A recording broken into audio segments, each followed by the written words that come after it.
Assalamualaikum warahmatullahi wabarakatuh. Jumpa kembali dengan Teknik Channel ya. Kali ini kita akan membahas tentang pengereman. Banyak konsumen dari saya yang bertanya, kenapa ketika dibawa di dataran tinggi atau ke daerah yang ekstrim, yang tanjakan ekstrim, itu ketika turun banyak terjadi rem blong, padahal motor masih berusia golongan baru sekitar setahun atau 2 tahunan lah. Itu menurut saya juga masih golongan baru. Itu kenapa bisa terjadi rem blong ya.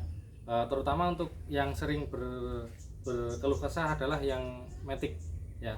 Untuk golongan yang matic itu rata-rata banyak yang blong itu yang golongan matic, karena memang golongan matic itu hampir tidak ada engine brake-nya ya, kecuali yang manual itu masih ada engine brake-nya. Kalau yang matic itu nggak ada engine brake, jadi semakin dilepas gasnya dia semakin ngelos ya, tidak ada engine brake-nya.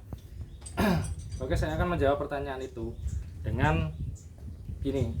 Mungkin untuk motor memang golongan baru ya, itu masih selama sirkulasi minyak remnya masih bagus, tidak ada kebocoran dan lain sebagainya, itu tidak akan terjadi ngelos, blong tidak akan terjadi. Satu itu. Nah, kenapa bisa terjadi ketika semua komponen itu bagus? Itu menurut saya adalah cara pengendara mengeremnya itu kurang tepat ya.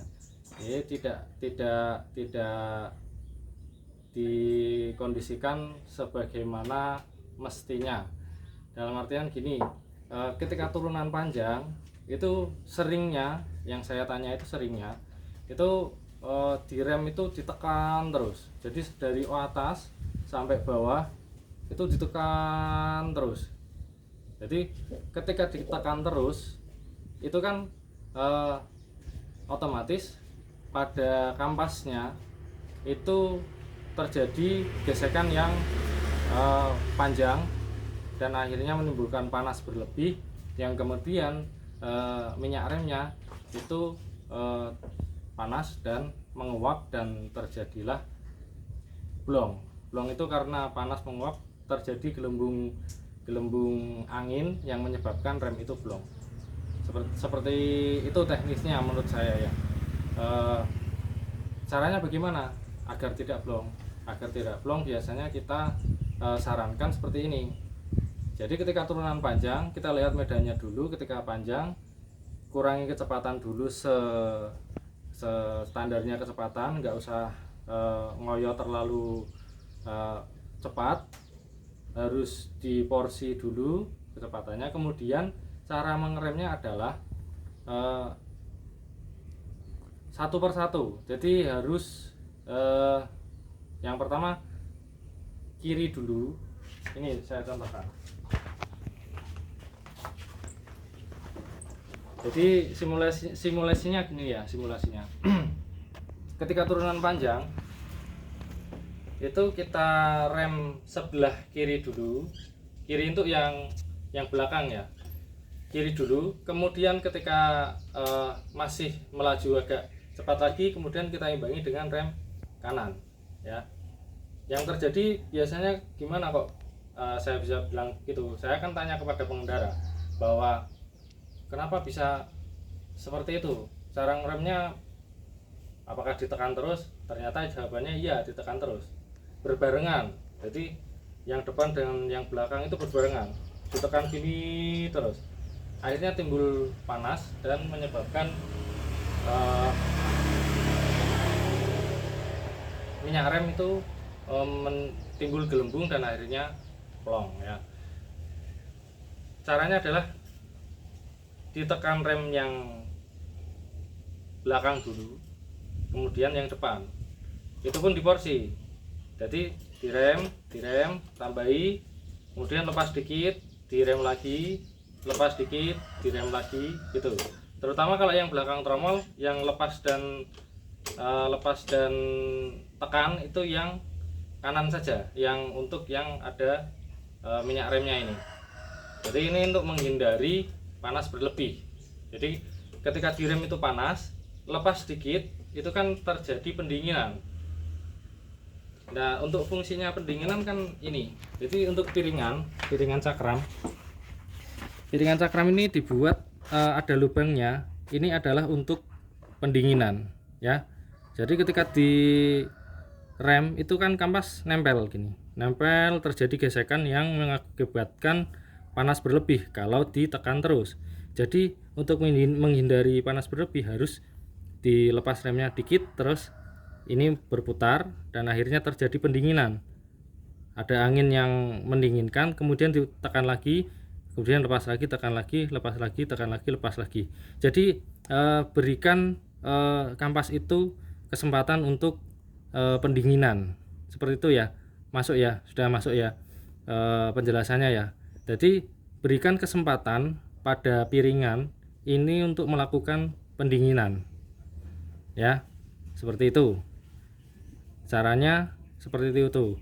Dan alhamdulillah selama saya praktekkan yang saya saya kemukakan kepada konsumen, dan konsumen itu melakukan apa yang saya sarankan, itu alhamdulillah sudah dicoba dan tidak terjadi remblong lagi, ya. Saya kira berhasil karena beberapa konsumen, ya termasuk banyak, ada beberapa konsumen yang saya tanya lagi gimana, karena setiap hari dia kan medannya setiap hari ekstrim. Jadi saya tanya lagi kemungkinan ada plong lagi enggak, ternyata sudah tidak lagi, sudah tidak terjadi karena memang cara pengeremannya yang tidak benar, ya. Besok lagi saya tanya lagi, sudah tidak pernah merasakan yang dulu pernah terjadi, tidak pernah merasakan blong dan sebagainya, merasakan rem blongnya, ya. Terus terutama untuk yang sistem pengereman CBS kombi brake system. Kombi itu kan ketika direm kiri itu yang kanan ikut menekan seperti ini. Nah, ketika direm kiri, ya, ini kan menarik tuas yang ini ya. Nah, jadi ketika direm kiri ini pun ikut ketekan, ikut mengerem. Yang depan itu ikut mengerem, direm yang belakang, yang depan ikut mengerem. Nah, untuk yang seperti itu kan memang harus benar-benar di porsi, ya. Jangan ditekan terus, nanti terjadi panas dan akhirnya blong. Nah, untuk pengereman yang lain, kalau untuk ABS itu lebih canggih lagi, ada elektronik modulnya, itu biasanya lebih canggih lagi, tapi tetap saya sarankan untuk porsi pengereman, ya. Pengeremannya di porsi agar tidak terjadi rem blong, ya. Terus ya alhamdulillah itu sudah tidak pernah terjadi lagi. Kalau untuk yang kampas belakang itu yang tromol, tipe tromol, itu bisa blong apa tidak? Bisa. Pada saat apa? Pada saat memang hampir sama, terlalu panas, jadi bahannya itu nanti jadi keras, tidak menempel sempurna pada tromol, ya. Bisa.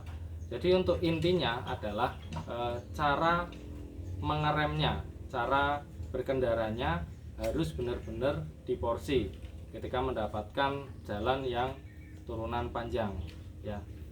Untuk berhasil atau tidaknya, alhamdulillah selama ini yang saya sarankan kepada yang sudah mengalami rem blong itu alhamdulillah semua berhasil, ya.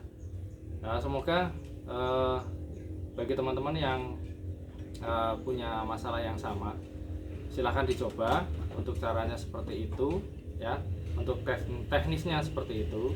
Terus untuk yang berhasil alhamdulillah, kalau yang tidak berhasil coba dicek lagi untuk komponen unitnya Kalau di pengereman depan itu dipastikan master remnya masih bagus, tidak ada kebocoran, terus selang-selangnya juga masih bagus, kampasnya masih tebal, terus untuk piringan cakramnya juga ketebalannya masih standarnya, itu harus dicek dulu apakah sudah memenuhi standar pengereman apa belum. Kalau sudah memenuhi standar pengereman, sudah sehat semuanya, itu tinggal caranya kita melakukan pengereman itu harus di porsi secukupnya, jangan ditekan terus yang nantinya akan menimbulkan panas.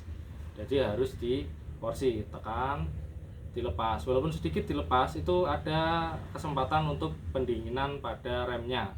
Intinya harus dikasih pendinginan walaupun sedikit, walaupun tidak lama ya itu. Terus untuk ketika sudah melakukan seperti itu kok masih begitu, ya disarankan berhenti dulu, menepi dulu, biarkan remnya agak dingin ya. Ketika sudah dingin baru lanjut jalan lagi ya. Intinya sabar di jalan, tetap fokus, tetap waspada agar tidak terjadi hal-hal yang tidak diinginkan ya. Itu saja videonya, semoga bermanfaat. Assalamualaikum warahmatullahi wabarakatuh.